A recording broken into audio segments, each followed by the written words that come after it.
O pior tipo de injustiça que eu vi na minha carreira não foi causada por um bandido. Não foi um assassinato. Não foi uma rebelião. Foi causada por uma criança. E eu não pude fazer nada. Ou pelo menos foi o que eu pensei por muito tempo. A gente entra nesse trabalho achando que o nosso inimigo está atrás das grades.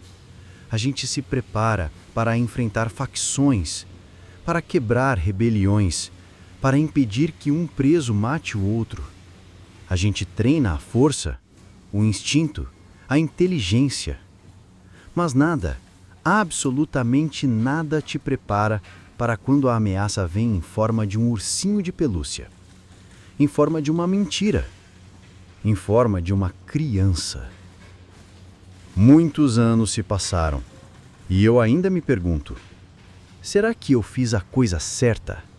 Será que valeu a pena sacrificar a minha carreira, a minha paz, para consertar algo que, no final, era tão frágil quanto o braço quebrado daquele urso? A história que eu vou contar é sobre o dia em que um brinquedo me mostrou o lado mais sombrio da natureza humana. E como uma simples confissão infantil, revelou a verdadeira face do crime e da injustiça. Um crime que não estava no registro da penitenciária, mas que aconteceu bem na minha frente. E o pior, nas mãos de alguém que, supostamente, deveria amar. Meu nome é Ricardo, e quando você trabalha numa penitenciária, você se acostuma com o cheiro. O cheiro de suor, de mofo, de comida ruim, de desinfetante forte tentando disfarçar tudo isso. É o cheiro do desespero, do confinamento. Eu o inalei por mais de 15 anos. Mas o que vou contar aconteceu bem no meu primeiro ano na área de revista de visitantes. Naquela época, eu era mais um novato com a cabeça cheia de idealismo e o coração cheio de medo. A gente pensa que o perigo está lá dentro, nas celas, nos pátios, onde os caras mais perigosos do estado estão trancados. Mas, ironicamente, o veneno, a ameaça, a gente encontra vindo de fora. A entrada de uma prisão é um teatro de disfarces. É o único lugar do mundo onde uma avó com as mãos trêmulas e um bolo caseiro pode ser tão perigosa quanto um criminoso com uma faca artesanal. Mães, esposas, filhos, todos tentando passar algo. De uma simples carta a um chip de celular, de uma droga a uma arma desmontada, a criatividade do crime não tem limites. E é meu trabalho diário e exaustivo, ver através de tudo isso. Ficar de pé por horas, escutando histórias e mais histórias, sentindo a tensão de cada pessoa que passa por ali, sabendo que qualquer deslize pode custar a vida de um colega ou até mesmo a sua. A porta de metal se abrindo e fechando, o barulho da máquina de raio-x, a fila de pessoas impacientes e nervosas. A gente aprende a ler os gestos, a linguagem corporal, o brilho nos olhos de cada um. É um jogo psicológico, uma dança perigosa entre a confiança e a desconfiança. O ar é pesado, carregado não apenas com o cheiro, mas com a ansiedade, a esperança e o medo. E foi nesse cenário, nesse dia exato, que o meu mundo virou de cabeça para baixo. Eu não sabia, mas a próxima pessoa na fila não traria uma faca, uma droga ou um celular. Ela traria algo muito mais perigoso: uma mentira. E com essa mentira, ela prenderia não só um homem, mas também a minha consciência. A fila se movia lentamente. Um desfile de rostos cansados e histórias não contadas. E então, ela apareceu. Uma mulher com uns 30 e poucos anos, o olhar perdido e as mãos apertadas em volta da alça de uma bolsa surrada. Ao lado dela, um menino, talvez uns 7 anos, segurava um ursinho de pelúcia com um braço desfiado, remendado de forma grotesca. Era um contraste estranho. A criança, com seu brinquedo, no meio de tanto cinza e concreto. A mulher estava claramente nervosa. Ela tentou sorrir para mim, um sorriso que não alcançou seus olhos. O menino, com o rostinho inocente, me olhava como se eu fosse um monstro. Ele segurava o urso com tanta força que os nós de seus dedos ficaram brancos. Era uma cena comum. Famílias inteiras tentando manter uma aparência de normalidade antes de entrar naquele mundo de regras, grades e olhares frios. A mulher me explicou que era a primeira vez do filho dela ali visitando o pai e que ele estava com medo de que o ursinho fosse tirado dele. É o único amigo dele, ela disse, com a voz embargada. Eu, com a rotina pesada e a frieza que o trabalho exige, apenas assenti. Mas algo na maneira como ela falava, na tensão nos ombros dela, me dizia que havia mais do que o nervosismo de uma primeira visita. Pedi para que ela colocasse a bolsa na esteira e, em seguida, o ursinho. A criança, relutante, soltou o brinquedo. A mulher, por sua vez, empurrou a criança para trás de forma brusca, como se quisesse apressar o processo. Na tela do meu monitor, a imagem em raio-x da bolsa revelou apenas os itens de sempre. Alguns lanches, uma garrafa de água, uma revistinha. Mas quando o ursinho passou, algo me chamou a atenção. No braço quebrado, a imagem era um pouco mais densa, um contorno sutilmente diferente do resto do tecido e do enchimento. Fiquei em silêncio por um momento analisando a imagem. Pedi à mulher que pegasse o urso e o colocasse de novo, mas de um ângulo diferente. Ela hesitou por um segundo e o desespero se aprofundou em seus olhos. A criança, ao ver a mãe hesitar, soltou um gemido baixinho de medo. O coração me deu um solavanco. Eu sabia que estava diante de algo, e a minha intuição, forjada em anos de experiência, me dizia que não era algo bom. Na segunda imagem, a anomalia se confirmou. Dentro do braço do urso havia algo enrolado, um objeto pequeno, compactado, que parecia ser papel ou tecido. Eu não tinha dúvidas. A mulher estava tentando passar algo, e estava usando o próprio filho como disfarce. Eu me mantive impassível, mas por dentro uma sirene soava.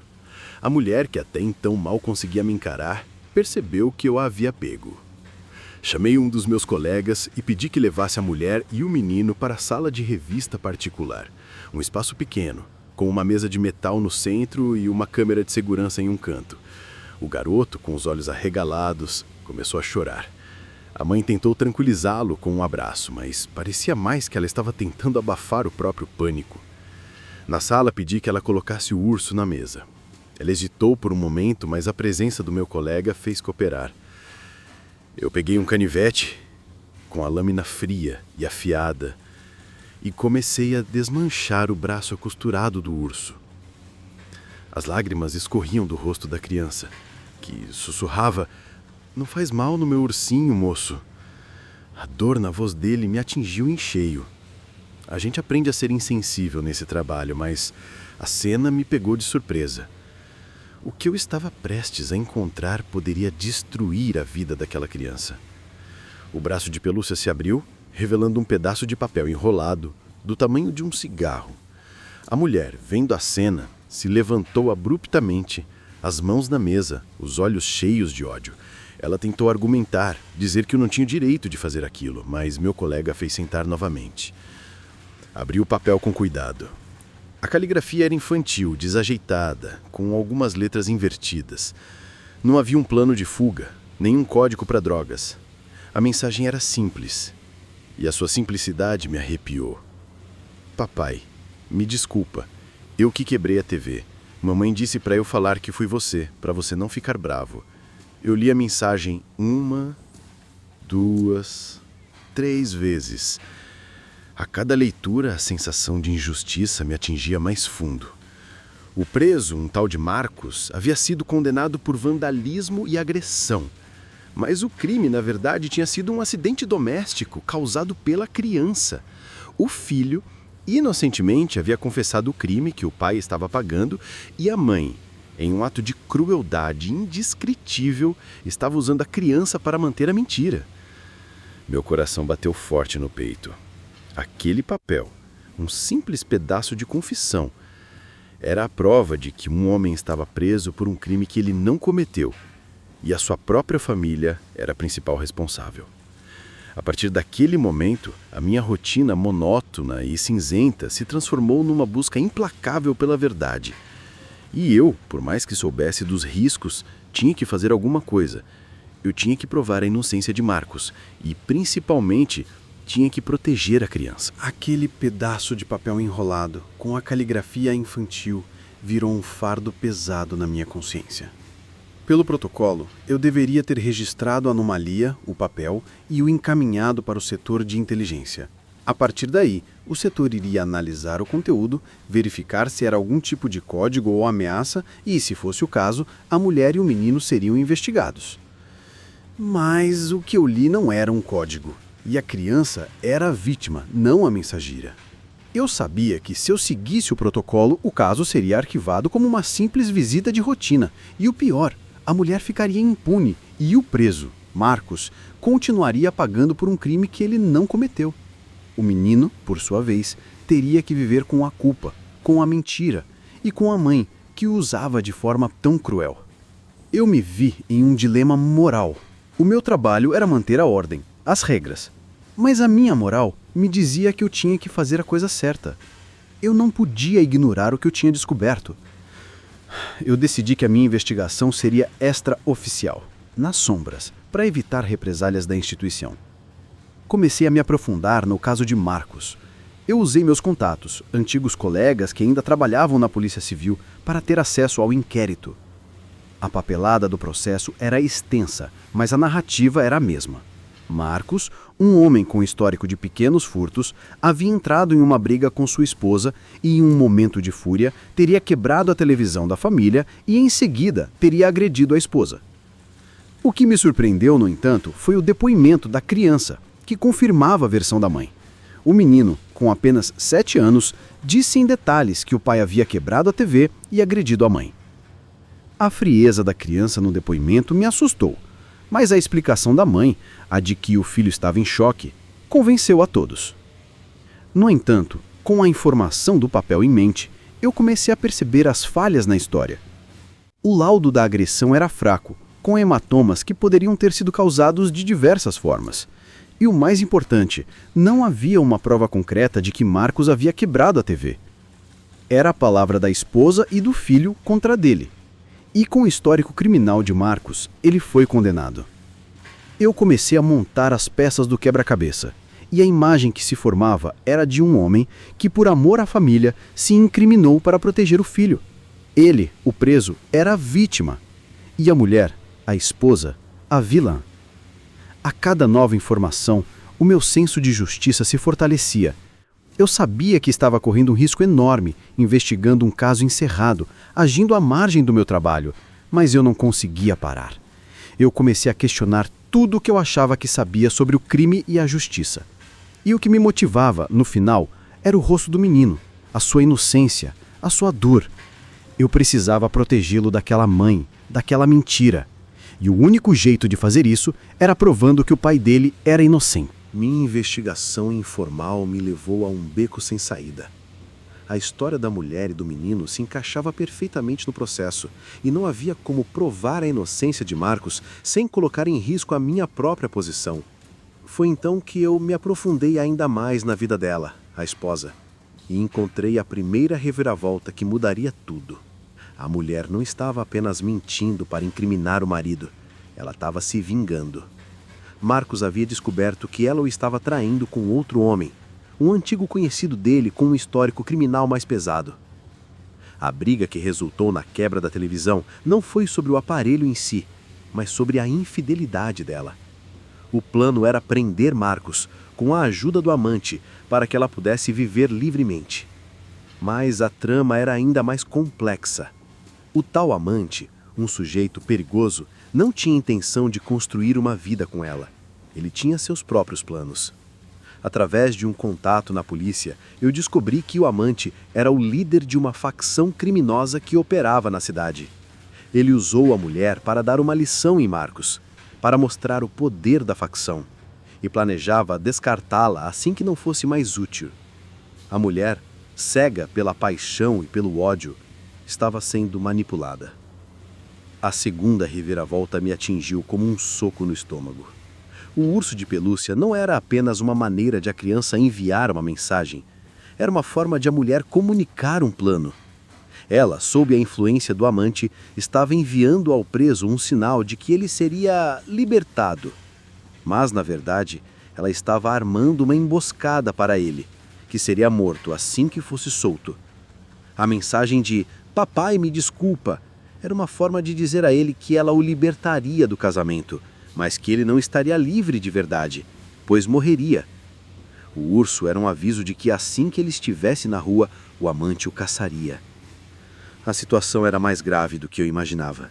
Não era apenas uma questão de injustiça, era uma questão de vida ou morte. Eu não podia mais agir sozinho. Eu precisava expor a história para o meu superior. Mas eu sabia que isso poderia me custar caro. Eu tinha que quebrar o protocolo, violar as regras e correr o risco de ser demitido. No meio disso tudo, a figura da criança era o que mais me atormentava.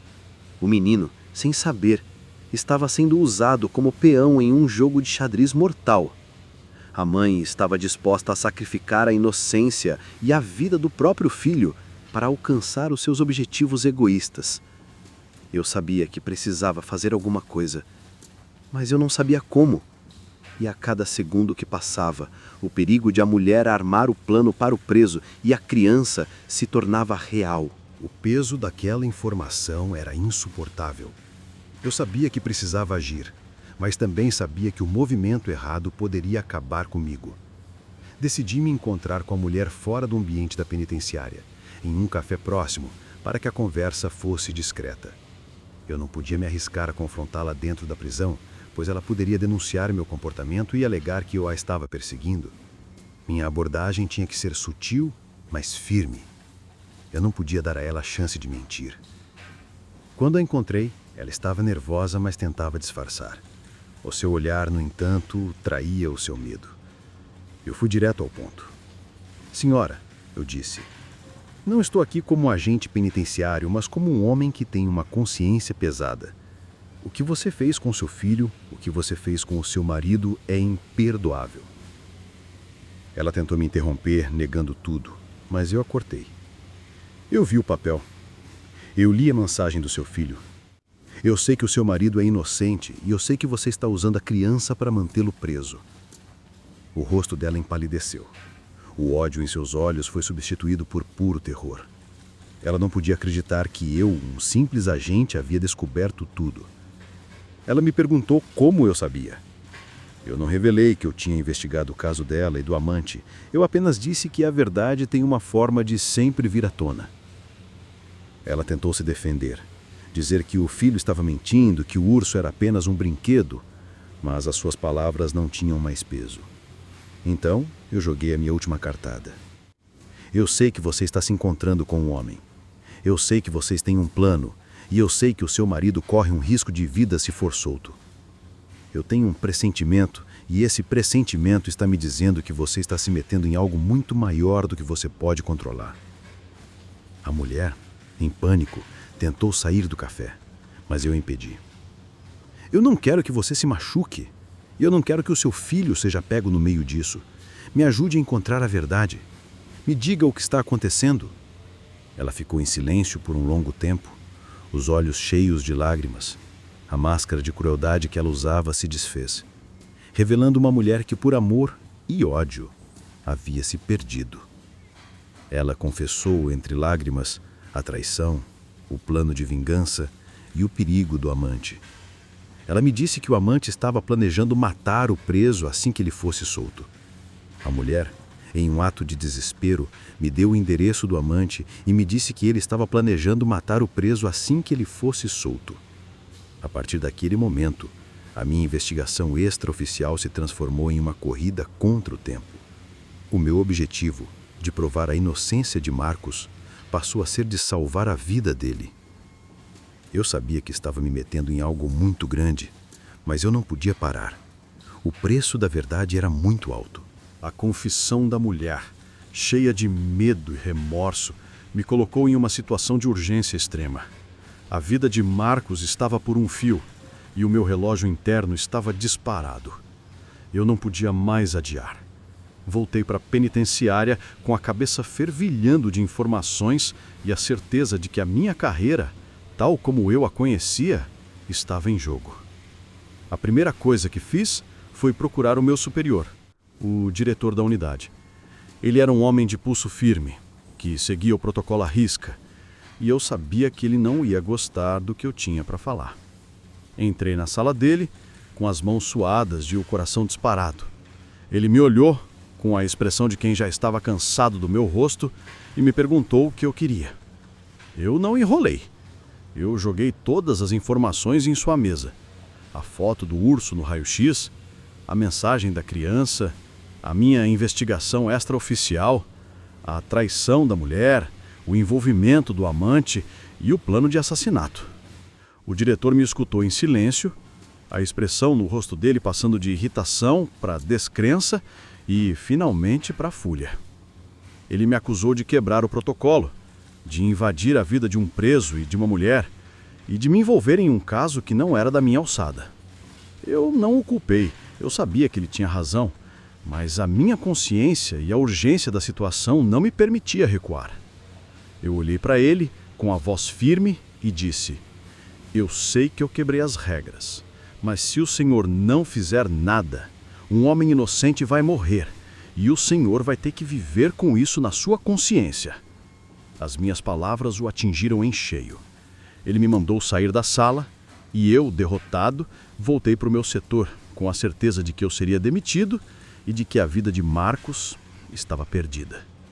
Mas, para minha surpresa, meia hora depois, o diretor me chamou novamente. Ele estava com o telefone na mão e a sua expressão era de um homem que estava assustado. Ele me disse que havia ligado para um detetive de confiança, um homem que ele conhecia há anos. Ele me pediu para repetir toda a história para o detetive. O detetive, por sua vez, me escutou com atenção. Ele não me julgou. Ele apenas me disse: você está certo, Ricardo. A história não tem pé nem cabeça. Vamos investigar. E a partir daquele momento, a corrida contra o tempo começou de verdade.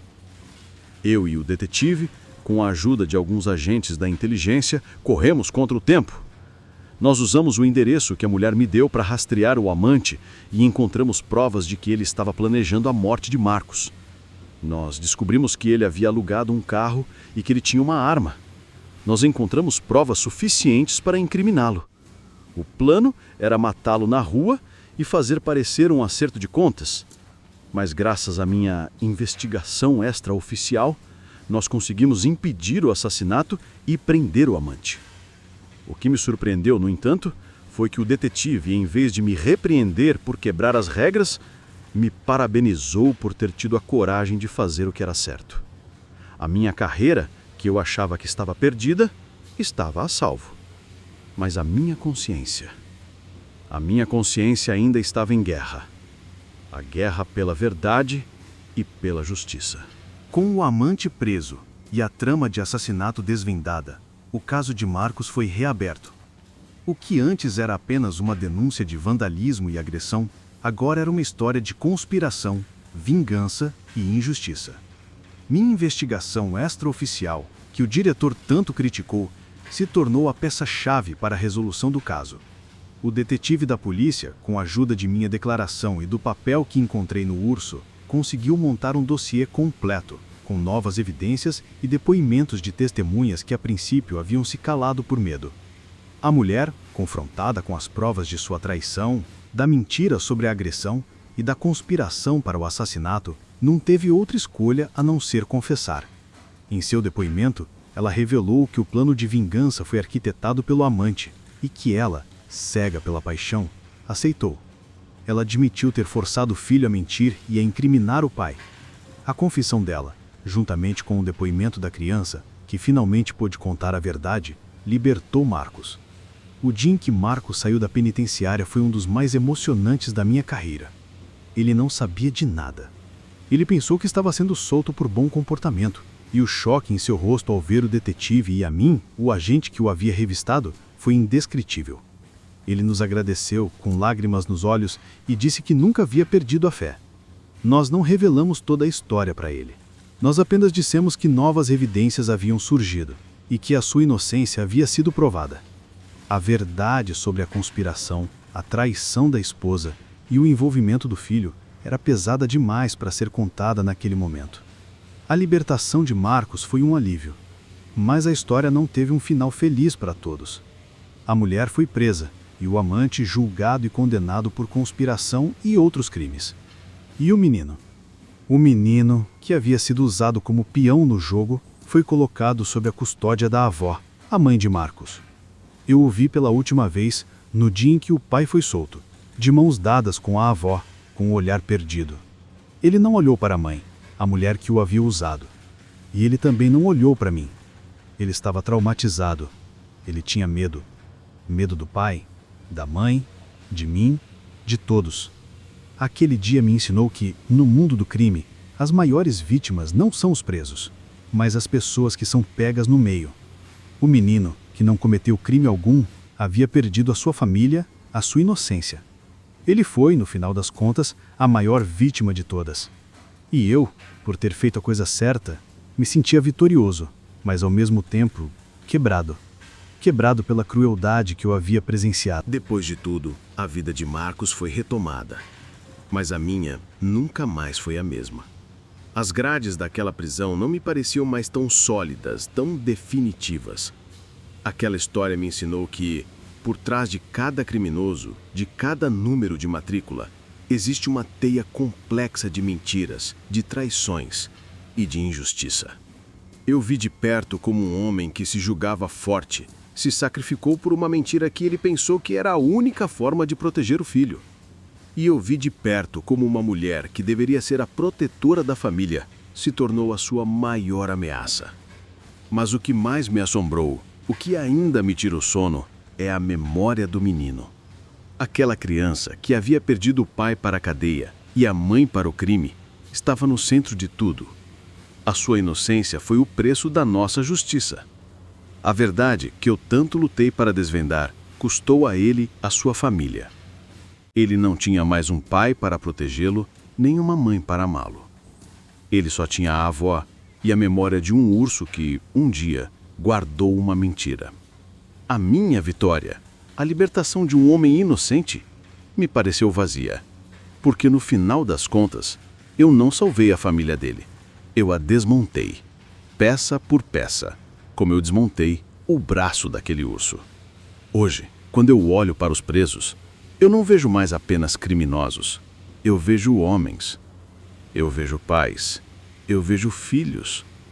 E eu sei que em algum lugar pode haver uma criança com um urso de pelúcia guardando uma mentira. Essa história me transformou. Me fez entender que em um mundo de cinza e preto não existe um herói. Não existe um vilão. Existem apenas pessoas em suas lutas, em suas escolhas e em suas consequências. E que, às vezes, a única coisa que podemos fazer é contar a história, na esperança de que, talvez, alguém possa aprender com ela. Se você gostou dessa história e quer ouvir mais sobre os dilemas morais e as reviravoltas que só quem trabalha numa prisão entende, se inscreva no canal, porque a gente tem muita história para contar. E a próxima, eu prometo, vai te fazer questionar tudo o que você pensa sobre a justiça.